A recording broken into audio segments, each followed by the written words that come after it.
Hey. Sorry for the delay. I blame Panda. I know you're thinking, what? I don't see Panda. That's the problem.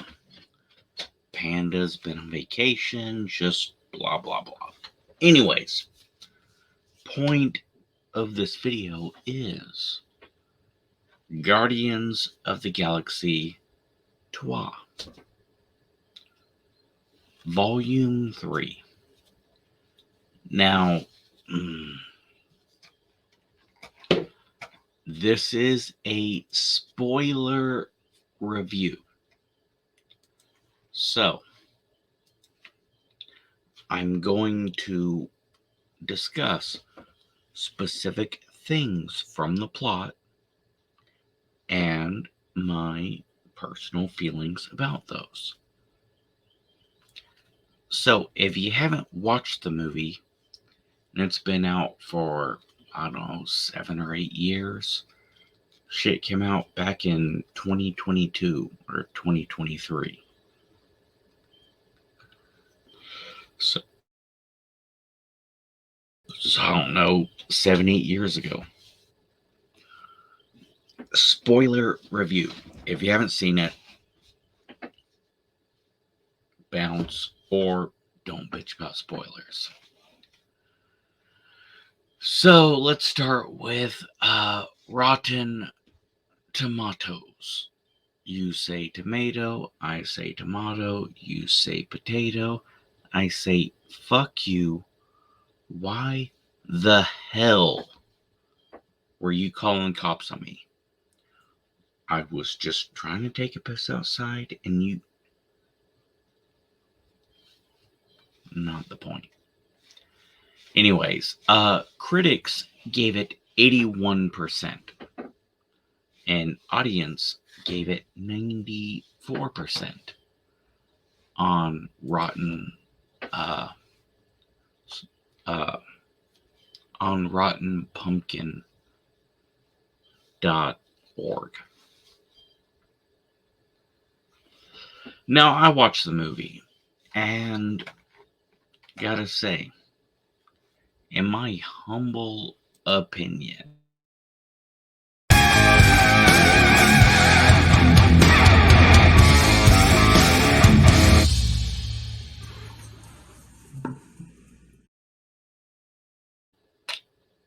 know, I love that. I took some notes. Now, first note is Chukwudi Iwuji. I'm saying the name wrong, but he plays the asshole evolutionary. I motherfucking hate this character a bunch. Like, fuckity fuck. This guy is so convinced he's right, and he fucking swings for the fences. I'm right. Fuck you. The audience is wrong. Hate him. I hate him more than most villains I've seen. So, Chukwudi Iwuji, motherfucker, I will watch you in movies for a good amount of time to come, because brilliant. And a surprising one,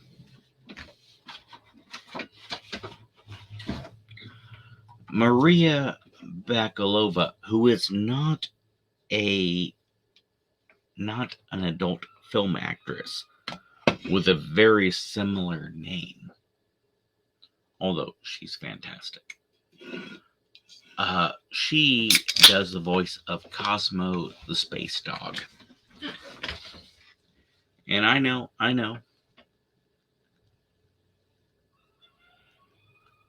fucking giant balls of fucking copper. I know, I'm supposed to say brass, but copper conduction. Anyways, she's fucking fantastic. Um, love it. By the way, I'm just reading my notes. Now, this movie, it's not high art. It's not. You will watch this movie and go, well, it seems a bit silly or actiony or blah, blah, blah. It is not high art.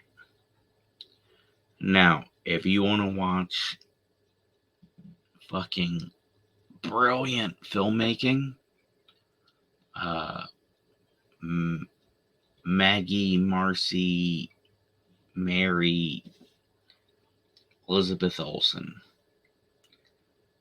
Mary Magda Marcy something.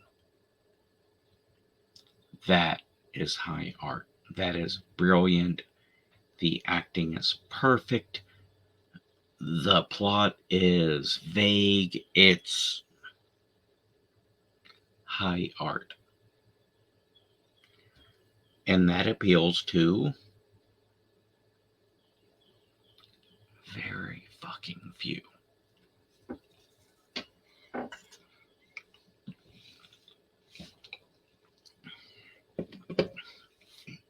So it's real easy to point out, well, this and this and this. You're right. Does that make it a bad movie? Well, no, it's cheap and meh. Oh. Is the audience gonna like it? Well, the audience that goes to see it, oh, I'm sure they will. Cool. Now, the movie does have a good amount of fan service. That's a good thing. All right, so this movie is pretty emotional. It's actually way more emotional than I thought. Now, a lot of the social media was like, oh, the animal cruelty is so awful and terrible. I had to walk out of the movie theater. Bullshit. Or they're hypersensitive. The animal cruelty people bitched about is exaggerated. The animal cruelty is there. But they don't show or focus on that shit. They make it very clear there's allusions to it. And it's awful. And it is played to be awful. There is no gore. There is no masturbatory violence of the animals. It's all fucking implied and emotional.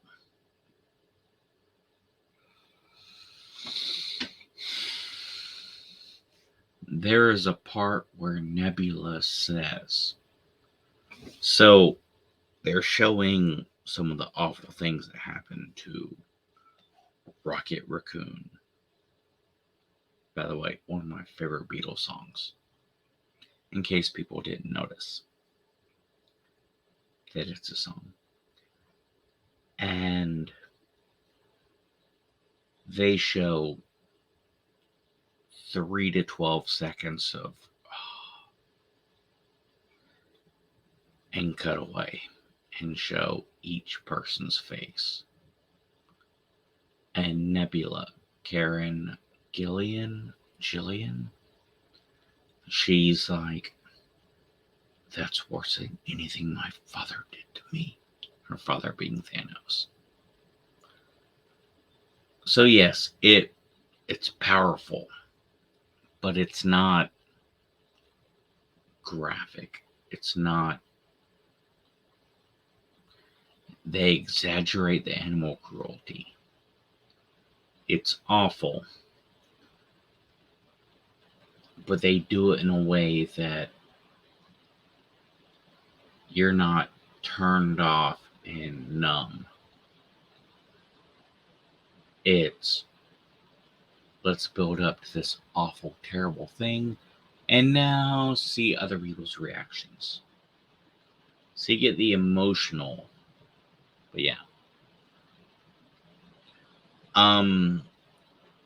Rocket is clearly James Gunn's favorite. He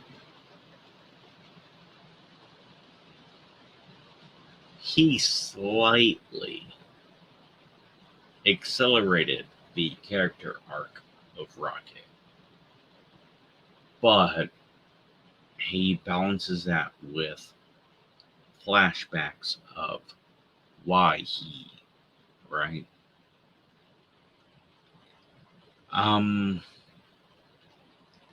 Karen Gillian.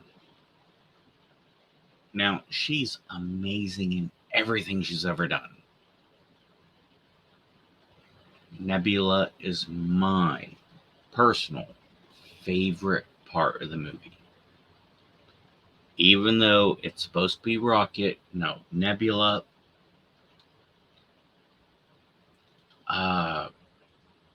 the subtlety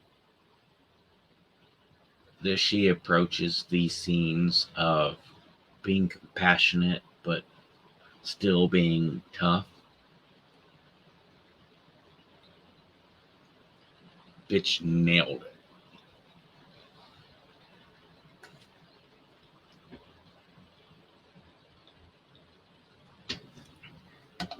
Alright. People hate James Gunn because he is a preachy asshole, hypocrite, piece of shit. Like what you did to Flag.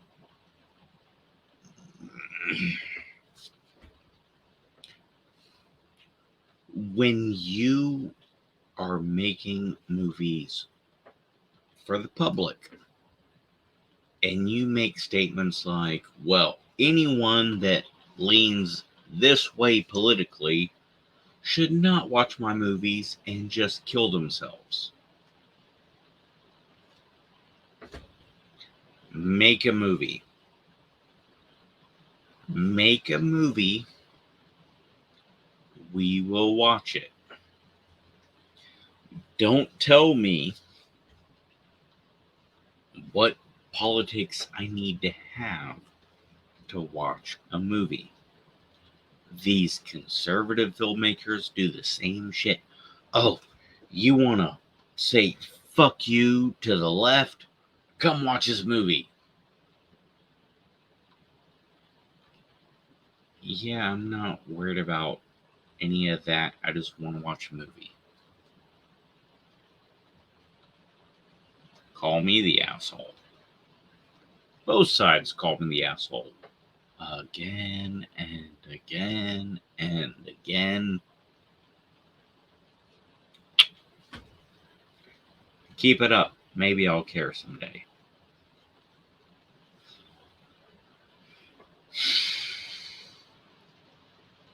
But this fucking poster, right? Nebula, her tits are gone.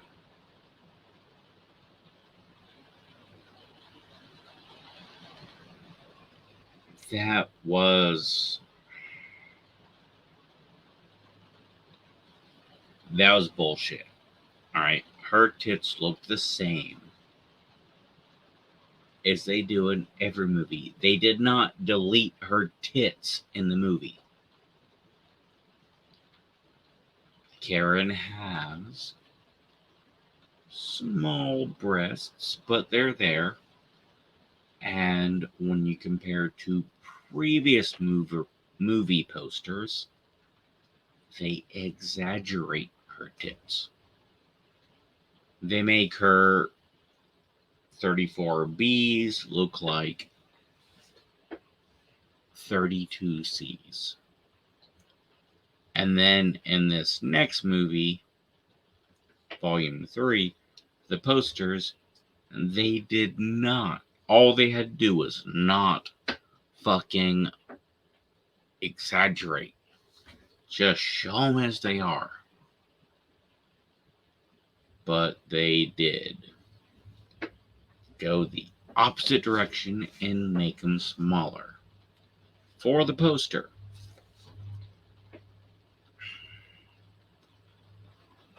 Would have been a more powerful statement. Just show her fucking 34B boobs.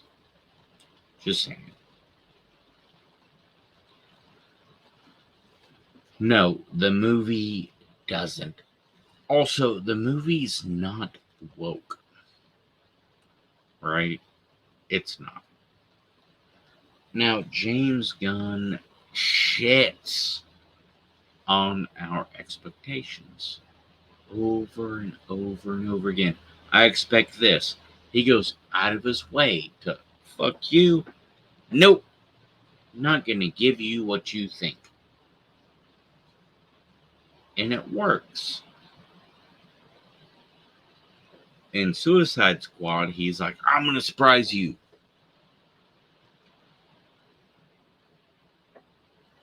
By killing Flag.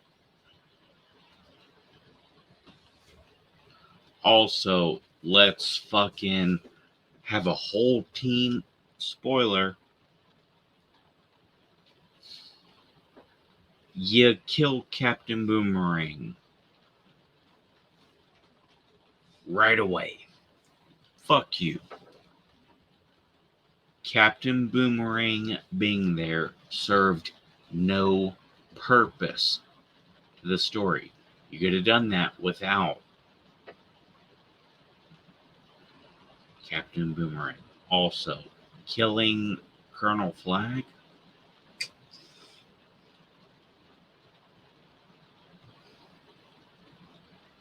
Maybe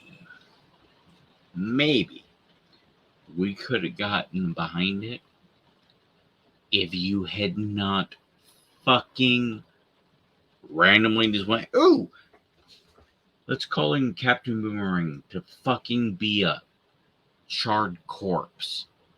Right away. Fuck you. Fuck you. Let's surprise people by shitting on the story? No, fuck you. Fuck you.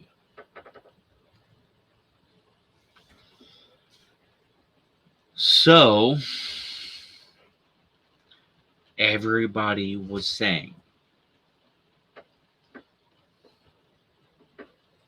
Star-Lord will die. That makes sense.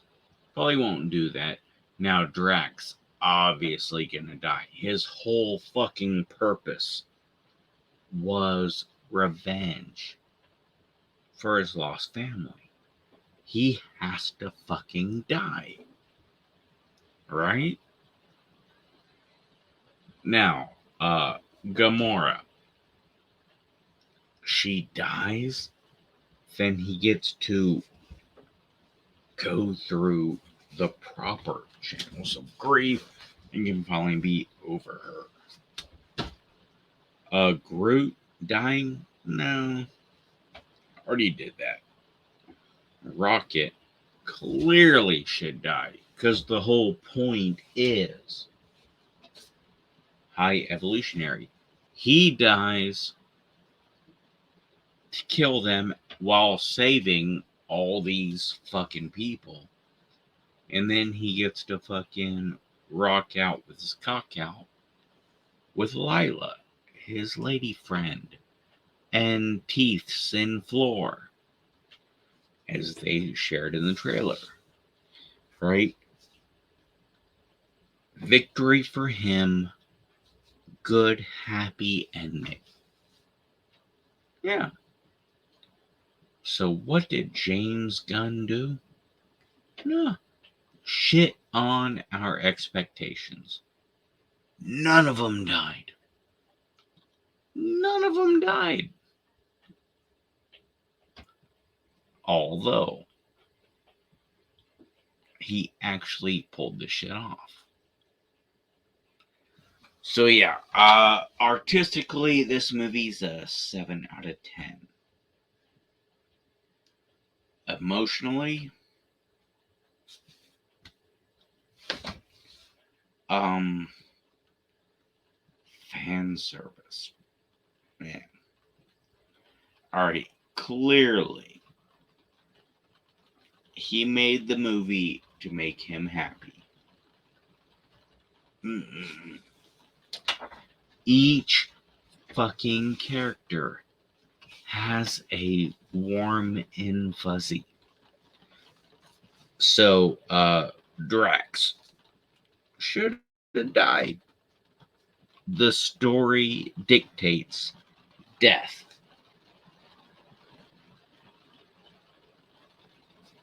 Instead, he gets to start a new life as a father. Brilliant. Gamora just goes off and fucking does her adventures and ends everything with,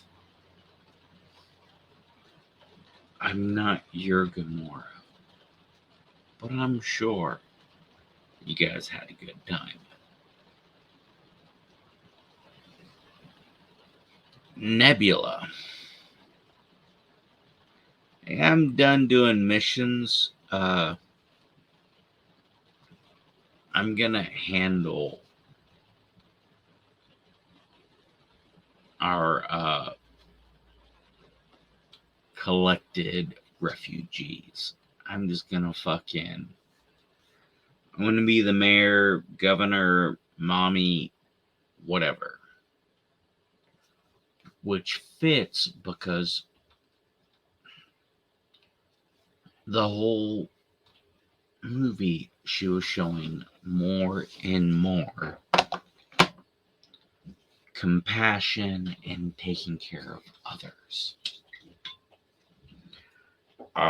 Rocket becomes the captain, and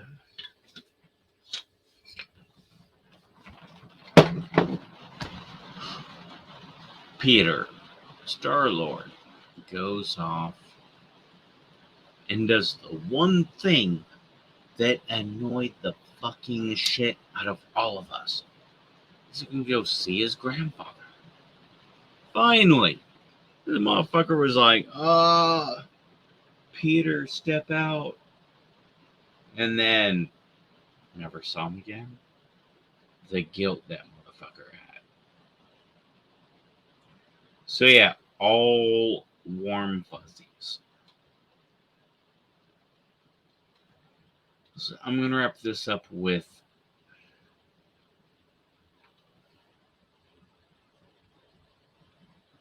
Cosmo's a good dog. That shit, I was cheering with tears in my eyes in my room in boxers. And my dog, Daisy, she was so confused. Then the movie ended, and Daisy curled up to me, cuddled, and we went back to sleep. because Daisy is a good dog. I don't know any better way to end than that.